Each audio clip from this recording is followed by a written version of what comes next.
घोसपुर मां नारायण नाज़ रिपोर्ट मूजिब घोसपुर शहर के मस्जिद मोहल्ले में अणॼातल चोर रात देर से हिंदू वापारी सुनील कुमार सोनारे के घर में गेड़ी संदसि घर जा ताला भनी लखें रुपयनि जा सोना ज़ेवर और 1 लाख रोक रक़म और बो क़ीमती सामान चोराए फरार थी विया। अहिड़े वाक़े की इतला मिलण ते घोसपुर पुलिस वाक़े वारे हंधि पहुची घरदणी खां वाक़े जा तफ़सील वरता और जाइ वारदात जो मुआयनो पिणु कयो।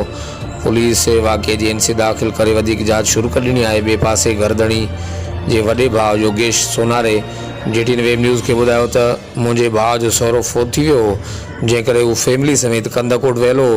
अॼु सुबुह जो उथियासीं त घर जा ताला भॻल हुया ऐं अलमारियुनि जा ताला भी भञी सामान कढे वियो, जंहिंमें लख खां वधीक नक़दी सोना ज़ेवर ऐं ॿियो क़ीमती सामान कपड़ा निकितल नज़र आया। पुलिस खे अहिड़ो इतला ॾिनो आहे। हर वक़्तु आगाह लाइ ॾिसंदा रहो JTN वेब न्यूज़ घोसपुर।